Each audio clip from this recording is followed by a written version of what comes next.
우리는 가끔 세상에 등을 돌리는 사람들을 봅니다. 진실을 말한 대가로 고통을 겪는 내부 고발자, 정의를 지키기 위해서 생명을 내어놓는 독립운동가, 그리고 복음을 전하다가 핍박을 받는 하나님의 사람들이 그렇습니다. 한 공공기관 연구원이 있었습니다. 그는 오랜 기간 내부에서 이루어졌던 부당한 예산 사용과 비리를 보면서 침묵할 수가 없었습니다. 이건 옳지 않다. 국민의 세금이 불이하게 쓰이는 거 그대로 둘 수 없다. 라고 하면서 용기 내어 고발했습니다. 하지만 돌아온 것은 감사가 아니고 정의가 아니라 해고였고 고립이었고 명예훼손이었습니다. 하루아침에 그는 배신자로 낙인이 찍혔습니다. 그러나 그는 이렇게 말했습니다. 저는 회사를 공격한 게 아닙니다. 양심을 지켰을 뿐입니다. 그의 고통은 억울한 것이 아니었습니다. 그는 진실과 의, 곧 하나님이 기뻐하시는 정직과 정의를 택한 것입니다. 나라의 주권이 짓밟히던 시절 안중근 의사가 있었습니다. 그는 젊은 나이에 유학도 성공도 내려놓고 조국의 독립을 위해서 헌신했습니다. 그의 행동은 단순한 복수가 아니었습니다. 그는 재판장에서 이렇게 고백했습니다. 의를 위해 죽는다면 그것은 죽음이 아니라 영광입니다. 그의 죽음은 불의에 대한 증오가 아닙니다. 의로움에 대한 충성이었습니다. 그는 의라는 글자를 손바닥에 새기면서 순교했습니다. 또 다른 이들이 있지요. 그는 나라의 자유보다 더 큰 자유, 영혼의 자유를 위해서 살았습니다. 어떤 이는 회사에서, 어떤 이는 감옥에서, 어떤 이는 이국 땅에서 예수 그리스도의 복음을 전하다가 박해도 받고 비난도 받고 심지어 죽임도 당했습니다. 초대교회 스데반 집사가 돌에 맞아 순교했습니다. 사도 바울은 감옥에 갇히고 채찍에 맞아서 굶주림 속에서 또 복음을 전했습니다. 오늘날에도 복음을 전한다라는 이유 때문에 투옥을 당하고 고문도 당하고 심지어 생명도 잃어버리는 경우도 있습니다. 그들은 세상을 미워하는 게 아닙니다. 하나님을 사랑했기 때문에 그 길을 걸어가는 것입니다. 의를 따르는 삶, 곧 그리스도를 따르는 삶은 때로는 세상과 충돌할 수밖에 없습니다. 이 세 부류의 이야기는 시대와 상황이 다르지만 모두 같은 결이 있습니다. 그들은 자신의 안위보다 정의를 택했습니다. 침묵보다 진실을 말했습니다.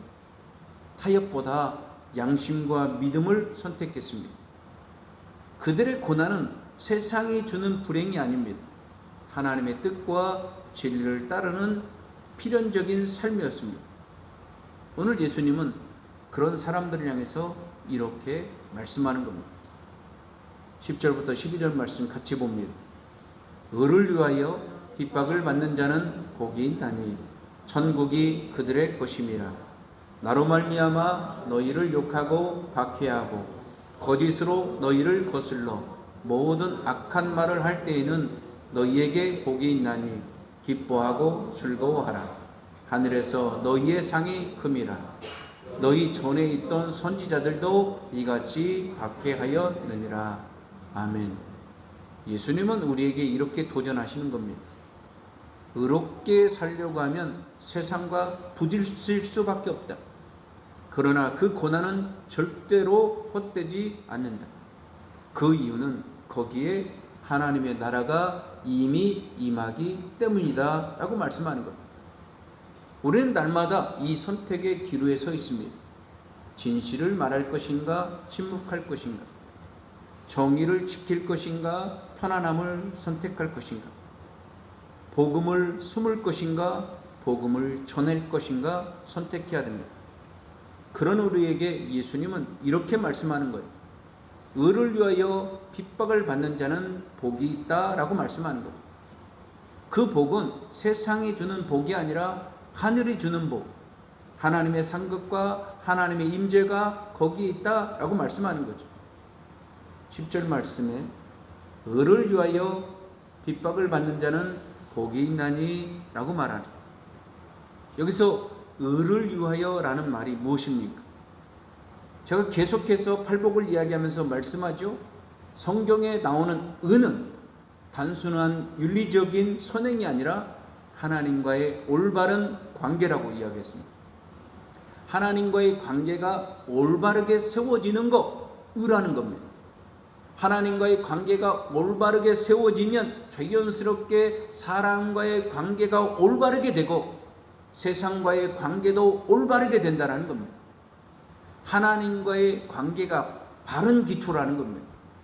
기초가 세워지면 자연스럽게 하나님을 사랑할 수밖에 없고 이웃을 사랑할 수밖에 없고 세상 속에서 하나님의 말씀과 뜻을 가지고 원칙의 삶을 살아갈 수밖에 없다는 겁니다. 그렇게 우리가 살아가면 우리에게 피할 수 없는 단 한 가지 사실이 찾아온다는 겁니다.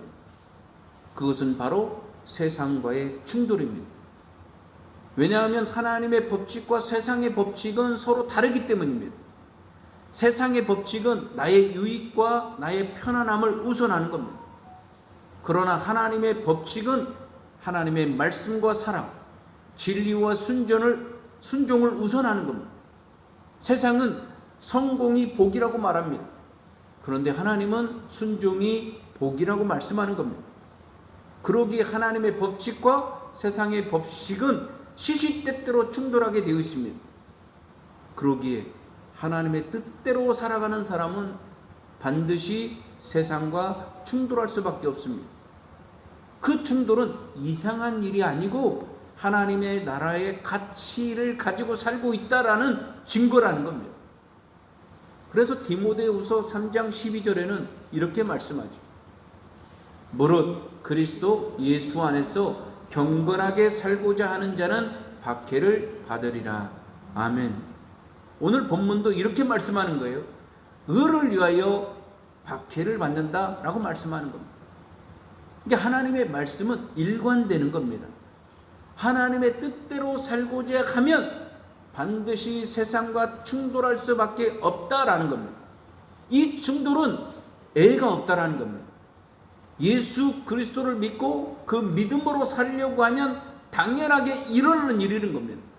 내가 세상 속에서 내가 사랑하면서 용납하면서 세상을 품으면서 내가 세상과 지혜롭게 산다고 할지라도 세상에 살면 예수 믿는 사람은 어떤 순간에도 다 충돌하게 돼 있다는 겁니다.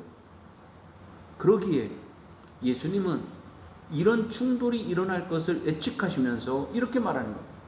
얘들아, 반드시 너희는 의를 행하면 복음으로 살면 세상과 충돌하게 된다. 세상에 박해가 있을 것이다. 그때 염려하거나 근심하지 말고 이건 당연한 일이다. 당연하게 생각해야 된다 라고 가르쳐주고 있는 겁니다. 세상에는 두 분류의 사람이 있습니다. 하나는 원칙대로 살아가는 사람이 있고 또 하나는 이해관계로 살아가는 사람이 있습니다. 원칙대로 살아가는 사람은 진리를 기준으로 삼습니다. 옳은 것은 옳다라고 말하고 잘못된 것은 잘못됐다고 말하는 겁니다. 그는 불의가 있다 하면 그게 잘못됐습니다. 그렇게 말하면서 불이익이 오더라도 양심의 법과 말씀의 원칙을 그냥 따르는 겁니다. 그런데 이해관계로 살아가는 사람, 그것을 기준으로 살아가는 사람들도 있습니다. 자기에게 유익하면 눈 감고 자기에게 불리하면 비난하는 겁니다. 자기 편이 하면 감싸고 자기 편이 아니면 공격합니다. 법을 이해관계로 움직이는 사회는 언제나 불의에 기울게 되어 있습니다. 그래서 공동체가 건강하려면 반드시 원칙, 법이 중요한 겁니다. 정해진 원칙이 있어야 정의가 바로 서는 것입니다. 원칙이 있으면 이해관계에 따라서 흔들리지 않습니다.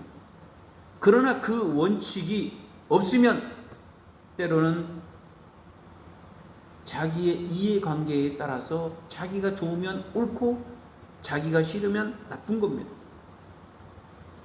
그러나 원칙이 있으면 그 원칙대로 따르는 겁니다.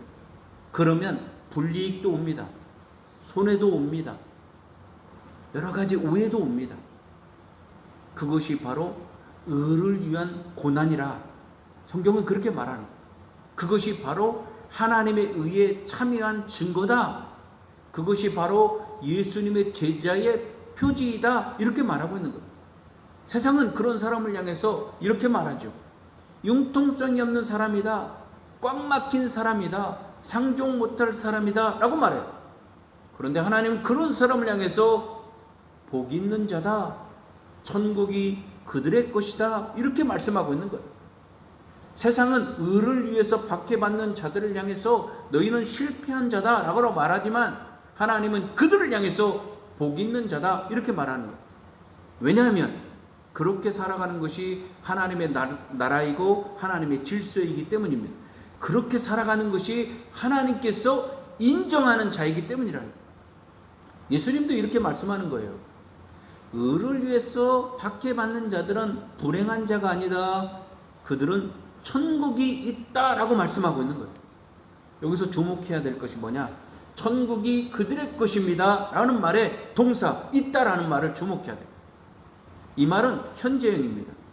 천국은 먼 훗날에 있는 게 아니고 지금 이 순간에 믿음을 발동하는 그 순간에 그 즉시에 하나님의 나라가 그들 가운데 임한다라는 거예요. 내가 의를 위해서 행했는데 그 순간에 박해를 받고 억울한 일을 당하고 힘든 일을 당하는 그 순간 그 현재에 하나님의 나라가 임한다라는 거죠. 예수님의 생각과 우리의 생각은 굉장히 다릅니다. 우리가 의롭게 행하면 칭찬받고 상급을 받는 게 당연한 일이지 이렇게 생각하죠. 그런데 현실은 정반대예요. 오히려 오해를 받아요. 왕따를 당해요. 박해를 받아요. 미움을 당합니다. 참 아이러니한 세상을 우리가 살고 있습니다. 그런데 예수님이 이렇게 말하는 거예요. 그 박해받는 그 순간에 하나님의 나라 천국이 임한다 이렇게 말하는 거예요. 그래서 주님은 우리에게 내가 의롭게 살다가 세상에서 박해받으면 그때 두려워하지 마. 그때 믿음의 눈을 열어서 하나님을 바라봐라. 그 하나님이 너에게 임하는 거야. 그 천국이 너에게 그 순간에 임하는 거야 라고 말씀하고 있는 거죠. 지난주에 김혜자 씨가 케냐 선교지를 방문하면서 다큐멘터리를 하는 것을 보았습니다. 그는 이제 80이 넘는 노인입니다. 몸도 아프고 여행도 버겁습니다. 비행기로 수십 시간을 날아가야 됩니다. 비표장도로를 수시간 달려가야 됩니다. 좋지 않는 물과 열악한 환경 속에서 굶주리고 병에 걸린 아이들을 만나는 겁니다. 그런데 놀라운 것은 그 힘든 여정 속에서 그는 항상 웃고 있는 것입니다. 아이들을 품에 안고 눈물을 흘리면서 기도하면서 이렇게 말하는 거예요. 더 도와주지 못해서 미안하다. 그의 얼굴에는 고통이 아니라 하늘의 평안이 있었습니다. 그곳은 가난과 병과 결핍의 땅이었지만 그의 마음에는 천국이 있었던 거예요. 그 고난의 한가운데 하나님이 항상 함께하고 있었기 때문입니다. 그래서 그녀는 이렇게 말하는 거예요. 몸은 피곤한데 내 마음은 천국입니다. 이렇게 말하는 거예요. 여러분 세상의 방식으로 살면 잘 살 것 같지요? 결국 영원히 피폐해져서 말라가는 겁니다. 그런데 하나님의 방식, 의의 방식으로 복음의 길로 살아가면 때로는 손해도 있어요, 피해도 있어요, 오해도 있어요, 박해도 있어요. 그런데 그때 두려워하지 말라라는 거예요. 그 순간에 하나님의 나라가 우리의 영혼에, 우리의 육체에, 우리의 가정에, 우리의 삶에, 우리의 일터에 임한다라는 거예요. 천국은 멀리 있는 게 아니라는 거예요. 하나님의 임재가 임하는 그 순간에 임한다라는 거예요. 그것이 바로 예수님 우리에게 지금 이렇게 말하고 있는 역설이에요. 이게 복음은요, 역설, 파라독스예요. 의를 위해서 박해를 받는 자가 복이 있다라는 거예요. 그때 천국이 임한다라는 거예요. 예수님은 10절에 일반적인 진술을 했어요. 의를 위해서 박해를 받는 자 복이 있다 이렇게 말해요. 그런데 11절에 갑자기 문체를 바꿉니다. 나로 말미암아 너희를 욕하고 너희를 박해하고 너희에게 거짓으로 거슬려 모든 악한 말을 할 때에는 하면서 예수님이 직접 제자들에게 너희에게 말하고 있는 거죠.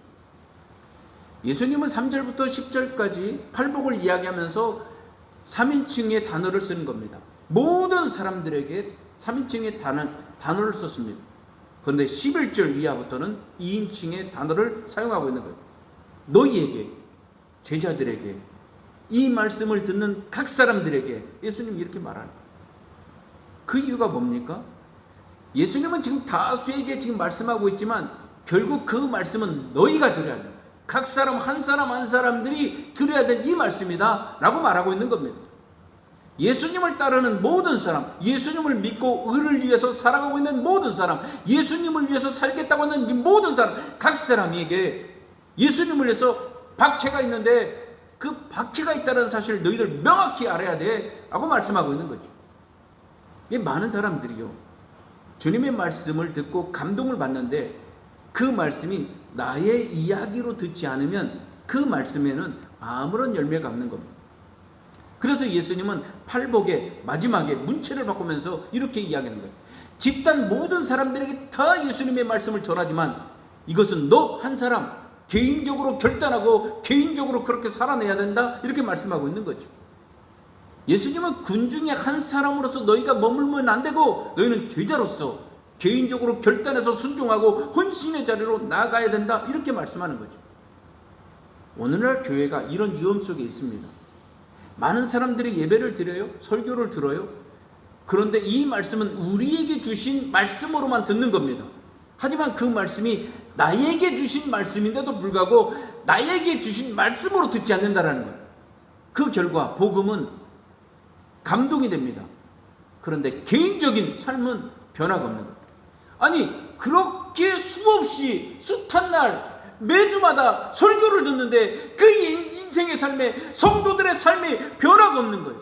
그 말씀은 뭐냐? 주님의 말씀을 불특정인 다수에게 다 이야기하는데 그 다수에게 우리에게 말씀으로 들었던 그 말씀이 나에게 듣는 나에게 말하는 말씀으로 듣지 않기 때문에 그렇다는 거예요. 예수님 지금 그걸 막고 있는 겁니다. 그 잘못된 패단을 막고 있는 거예요. 그래서 우리는 예수님의 말씀을 이렇게 드려야 되는 거예요. 너희는 복이 있나니 이렇게 말씀하는 것을 너는 복이 있다.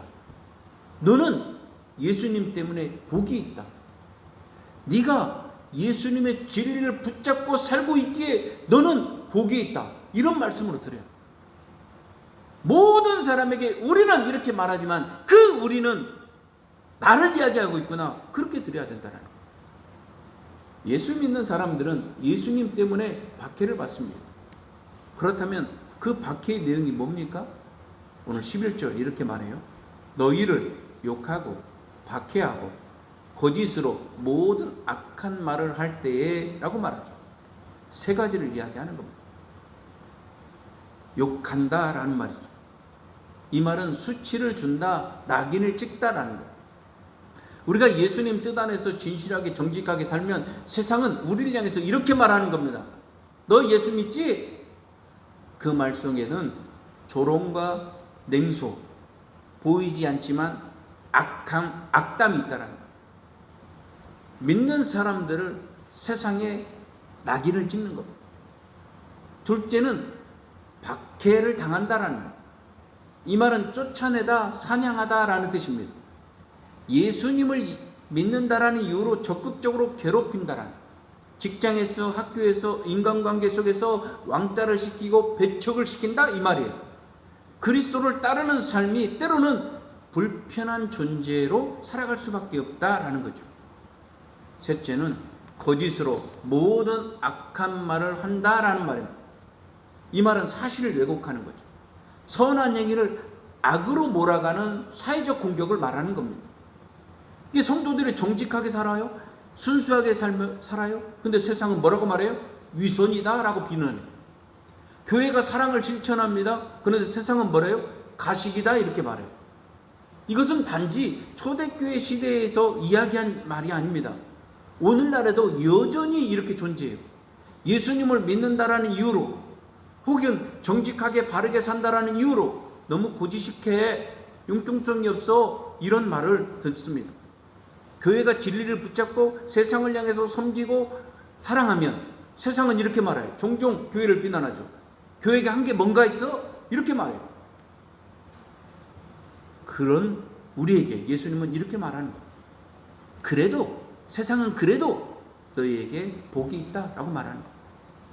세상에서 욕을 받고 세상에서 박해를 받고 세상에서 악한 말을 받고 있는데 예수님은 그래도 복이 있다 이렇게 말씀하는 거예요. 왜 그렇게 말씀하는 거예요? 그것이 바로 예수 그리스도를 믿는 표지이기 때문입니다. 그것이 바로 예수 믿는 사람들이 세상과 구별된 사람, 거룩한 성도다 증거하고 있기 때문이라는 거예요. 이게 예수 믿는 사람들은 세상과 같을 수 없습니다. 여러분, 세상 사람처럼 못 살아요. 우리는 세상 사람들이 우리를 볼 때 그래서 성도다 이렇게 불리는 거예요. 성도는 거룩한 사람, 세상과 구별된 사람이라는 거예요. 세상 사람들이 예수 믿는 사람들을 보면서 이렇게 말해야 돼요. 여러분은 세상 사람들에게 이런 말을 들어야 돼요. 저 사람 나하고 다르네. 저 사람 세상 사람들이, 여느 사람들이 살아가는 보통 사람하고 다르네. 좀 이상하게 사네. 특별하게 사네. 무언가는 좀 다르네. 다른 말을 하고 다른 행동을 하네. 이런 소리를 들어야 됩니다. 그것이 바로 거룩한 성도의 정체성이다. 그게 의를 행하는 자예요. 의를 이렇게 행하면 세상 사람들을 향해서 나는 그렇게 못 사는데 너희는 어떻게 저렇게 사냐 라고 하면서 그들을 향해서 비난하는 것, 이게 거룩한 성도의 모습이라는 거예요. 예수님은 우리가 그렇게 세상에서 박해받을 때 어떤 마음을 가지고 살라고 지금 말씀합니까? 그저 참아야 돼 이렇게 말하지 않아요? 12절 기뻐하고 즐거워하라 라고 말씀하는 겁니다. 여기서 기뻐하다, 즐거워하다, 이 말은 현재형이고 명령문입니다. 너희가 박해받으면 그 즉시 기뻐하고 그 즉시 즐거워하라 라고 말씀하는 거예요. 한 번만 참고 넘어가라 이런 말이 아니에요. 항상 그 순간이 오면 기뻐하고 즐거워하라 라는 겁니다. 물론 박해를 받으면, 물론 세상의 조롱을 받고 세상의 손가락질을 받으면 아프죠, 힘들죠, 기쁘고 즐거워할 수 없죠, 억울하죠, 눈물을 나죠, 고통스럽죠. 그런데 주님은 그 순간에 너 감정으로 대하지 마, 감정으로 반응하지 마, 믿음으로, 믿음의 태도로 반응해야 된다 이렇게 말씀하는 거예요. 그 이유는 그때 세상의 박해가 올 때, 세상의 오해가 올 때, 세상의 손가락질이 올 때 하늘에서는 하나님이 우리와 함께 오신다라는 거예요. 세상이 우리를 밀어내는 순간에 하나님은 바로 그때 우리 가운데 천국을 가지고 오신다라는 거예요. 그러기에 우리에게 고난이 오는 것이 우리에게는 부당한 일이 아니에요. 천국이 오는 거구나, 기쁨이 오는 거구나, 즐거움이 오는 거구나, 하나님의 임재가 오는 거구나, 그러기에 우리에게 유익이 있는 거예요. 내가 아프고 힘들 때 그 순간에 우리가 감정적으로 반응하는 게 아니라 그 순간에 믿음의 눈을 열어서 하나님이 지금 이 순간에, 억울한 순간에 나에게 오는구나, 내가 힘든 순간에 하나님 나에게 임재하는구나, 하나님이 함께 하는구나, 그 믿음으로 반응하라. 예수님 그렇게 말씀하는 거예요. 그렇게 반응하면 예수님이 그런 사람을 향해서 하늘에서 너희의 상이 크다라고 말씀하는 거예요. 세상에서 박해가 크면 클수록 너는 하늘의 상이 크다라고 하는 말이에요. 세상에서 너희가 조롱을 받으면 받을수록 너희는 하늘의 이루가 더 크고 깊다, 풍성하다 이렇게 말씀하는 거예요. 여기서 하늘의 상, 헬라어로는 미스토스입니다. 보상, 급료라는 뜻이죠. 하지만 그것은 노력의 대가가 아니라 하나님의 은혜의 선물이라는 거예요. 이 상금은 금전이나 명예가 아닙니다. 하나님과의 친밀한 교제를 말하는, 하나님의 나라의 영광에 동참하는 기쁨을 말하고 있는 거예요. 하늘의 상은 하나님과의 친밀한 거예요. 친밀한. 그게 하나님의 큰 상이라는 거예요. 왜 그게 큰 상이에요? 우리가 생각할 때 하늘의 상이면 때로는 돈도 좀 주고 땅도 좀 주고 세상의 성공도 주고 영광도 주고 세상에서 좀 잘 살고 이걸 생각하는데, 주님은 우리에게 하늘의 상을 말하는데, 하늘의 큰 상을 말하는데 다른 게 아니에요. 하나님과 친밀해진 그 순간이다, 이렇게 말하고 있는 거예요. 그게 큰 상이다라는 거예요. 큰 상. 왜 그래요? 하나님 자신이 상이기 때문이에요. 성경은 반복해서 우리에게 이렇게 말씀하는 거예요. 하나님 자신이 우리의 상급이다, 이렇게 말씀하고 있는 거예요. 창세기 15장 1절에 이렇게 말합니다. 아브라함아, 두려워하지 말라. 나는 내 방패요 너의 지극히 큰 상급이니라. 아멘. 하나님께서 아브라함에게 약속하신 상급은 땅이 아니에요. 재물이 아니에요. 하나님 자신이라는 거예요. 즉 하나님이 우리와 함께 하신다는 그 사실, 우리가 그 하나님의 임재 안에 살고 있었다는 그 자신이 하늘의 큰 복이라는 거예요. 그래서 예수님이 이 세상의 모든 사역을 마치고 하늘로 올라가시면서 예수님 이렇게 말씀하는 거예요. 내가 항상 너희와 함께 있으리라. 이것이 하늘의 큰 상이라는 거예요. 하나님과의 교제 속에 있으면 우리는 모든 결핍이 사라져요. 하늘의 충만이 가득 채워지기 때문이에요. 세상에서의 보상은 무엇인가 더 많이 가지려는 것으로 생각하는 거죠. 그런데 하나님과의 친밀한 교제는 하나님 한 분만으로 충분합니다, 하나님 한 분만으로 만족합니다 라는 상태입니다. 하나님만 있으면 되는 거예요. 나 세상에 돈이 없어도, 나 세상에 건강이 없어도 하나님 있으면 나 다 되는 겁니다. 하나님 있으면 나 다 되는 겁니다. 이게 하나님이 주시는 하늘의 큰 상이라는 거예요. 시편 16편 11절 이렇게 말해요. 주의 앞에는 충만한 기쁨이 있고 주의 오른쪽에는 영원한 즐거움이 있나이다. 아멘. 하나님과 친밀한 동행은 세상에 어떤 박해가 와도 그냥 그저 괜찮은 거예요. 그 기쁨은 외부적인 환경에 주는 게 아니에요. 돈으로 주는 것도 그 기쁨이 아니에요. 성공으로 주는 그 기쁨이 아니에요. 건강으로 주는 그 기쁨이 아니에요. 내가 뭔가 성취로 이루어진 그 기쁨이 아니에요. 하나님의 임재가 내 안에, 내 마음에 영적으로 평안과 영광으로 가득 찬 기쁨이라는 거예요. 그러니까 하나님과 교제 그 자체가 복음의 절정이에요. 천국의 실제예요. 하나님이 최고의 상급이다, 이렇게 말씀하는 거예요. 하나님과의 교제는 영원하다는 거예요. 세상의 상은 일시적이죠. 조건적입니다. 그런데 하나님과의 교제는 영원한 거예요. 변하지 않는 거라는 거예요. 여러분, 천국이 어떤 곳이에요? 실제적으로 천국이 어떤 곳이에요? 성경은 이렇게 표현하고 있어요. 고린도전서 13장 12절. 우리가 지금은 거울로 보는 것 같이 희미하나 그때에는 얼굴과 얼굴을 대하여 볼 것이요 지금은 내가 부분적으로 아나 그때에는 주께서 나를 아신 것 같이 내가 온전히 알리라. 아멘. 천국은 하나님을 얼굴과 얼굴을 대하여 보는 것. 하나님이 나를 알듯이 나는 지금 이 땅에 살면서 하나님이 어떤 분인가 미세하게 파편적으로 아는데 천국에 올라가면 하나님이 어떤 분이라는 것을 온전히 안다라는 겁니다. 하나님과의 친밀한 교제가 이루어진 곳, 그게 천국이라는 거예요. 하나님을 보니까 좋은 거예요. 하나님과 함께 영원토록 사는 그곳이 천국이라는 거예요. 그렇다면 하늘의 상급이 크다라는 말은 우리가 단지 황금길을 걷는다 이런 말이 아니에요. 우리가 무슨 세상의 복을 받는다 이런 말이 아니에요. 하나님을 얼굴과 얼굴로 마주하는 영원한 친밀을 함을 누린다라는 거죠. 거기에는 더 이상 죄의 장박도 없어요. 눈물도 없어요. 이별도 없이 하나님과의 온전한 연합이 이루어지는 거예요. 하나님의 일치, 하나님과 친밀이 이루어지는 것이죠. 사랑하는 사람과 혼자 있으면 그 사랑이 온전해진 것처럼 하나님과 친밀한 교제 가운데 있으면 그 사랑이 온전해진다라는 거예요. 예수님이 약속하신 상급은 금이나 영광이 아닙니다. 하나님 자신이라.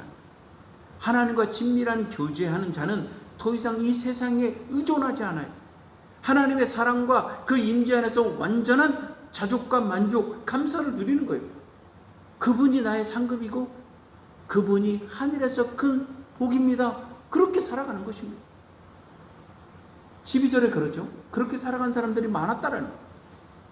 너희 전에 있던 선지자들도 이같이 박해하였느니라. 아멘. 예수님은 이 말씀을 통해서 분명히 말씀하죠. 의를 위해서 살아가는 자, 복음을 위해서 살아가는 자, 과거에 박해받았다, 현재 박해받는다, 미래 박해받을 것이다 말씀하고 있는 거죠. 이 세상에서 예수 그리스도를 믿고 믿음 안에서 잘 살려고 하는 사람들에게 변하지 않는 진리라는 거예요. 그러기에 예수 믿는 사람들은 세상에서 당하는 고통, 세상에 당하는 손해, 세상에서 당하는 억울함, 이상한 일로 여기면 안 돼요. 당연하구나. 내 인생은 당연하구나. 내 삶은 당연하구나. 이런 당연함 속에서 주님의 나라가 나에게 임한다라는 게 그게 큰 복이라는 거죠. 그렇게 살아갔던 믿음의 거룩한 선진들, 거룩한 전통을 가지고 살아갔던 사람들이 있었다는 거예요. 예레미야가 진리를 전하다가 조롱을 받고 매를 맞았어. 다니엘이 하나님께 기도하다가 사자굴에서 던져서 죽음을 모면했어. 우리가 예수님의 복음을 전하다가 오해와 비난과 고난을 받는 거 당연하다라는 거예요. 우리가 예수님을 전하는데 교회 나오라고 하는데 다른 사람들이 우리를 보면서 이상하네, 그리고 싫어, 이렇게 거부할 수 있다는 건 당연한 일이에요. 이상한 일이 아니라는 거예요. 그건 실패가 아니라는 거예요. 그것은 하나님 앞에서 승리, 하나님이 나에게 임하는 거룩한 하늘의 큰 상급이라는 거예요. 이게 복된 자다 이렇게 말씀하는 겁니다. 세상은 이렇게 말하죠. 동물은 죽어서 가죽을 남기고 사람은 죽어서 이름을 남긴다. 하지만 우리는 이렇게 물어야 됩니다. 그 이름이 사람에게 기록될 이름인가? 아니면 하나님께 기록될 이름인가? 질문해야죠. 하나님께 기록된 이름이야말로 영원한 이름이라는 거예요. 그 이름은 의를 위해서 박해받는 거예요. 예수님 때문에 조롱받는 이름, 복음을 전하고 믿음으로 의롭게 살려고 고난받는 이름, 그 이름이라는 거예요. 그 이름은 세상이 알아주지 않는다라는 거예요. 그런데 하늘의 생명체는 영원하게 반짝반짝 빛난다라는 거예요. 그 이름이 바로 전에 선지자들의 이름이었고 이제는 우리의 이름이 되어야 되는 거예요. 우리가 믿음으로 살아가는 거예요. 우리가 예수님을 위해서 살아가는 거예요. 우리가 의롭게 살아가는 거예요. 예수님의 복음을 위해서 살아가는 거예요. 그 이름이 바로 하늘의 계보가 이어지는 영광된 이름이라는 거예요. 그 이름은 세상이 우리를 기억하지 않습니다. 하지만 하나님이 우리를 영원히 기억하신다는 거예요. 그 이름이야말로 영원한 주님이 기뻐하시는 이름이라는 거예요. 주님은 우리를 이렇게 초청하는 겁니다. 의를 위하여 박해를 받는 자가 하늘의 큰 자인데 하나님이 영원히 기억되는 이름이다. 너 그렇게 한번 살아보지 않을까? 예수님이 우리에게 이렇게 초청하는 겁니다. 그러기에 우리가 믿음으로 살았다고 해서 다른 사람에게 손해를 보고 세상에서 힘든 일을 당하고 그것이 우리에게는 아무런 가치 있는 게 아니에요. 거기에 주님의 나라가 임하는, 주님의 축복이 있는 거예요. 주님이 임하는 거예요. 그래서 우리는 이렇게 찬양하고 결단해야 됩니다. 심령이 가난한 자가 복이 있는 거예요. 천국이 임하는 겁니다. 팔복을 우리가 생각하면서 이 시간 우리가 찬양하면서 결단합니다. 나 이렇게 살기 원합니다. 주님, 이렇게 살아가는 것이 복입니다.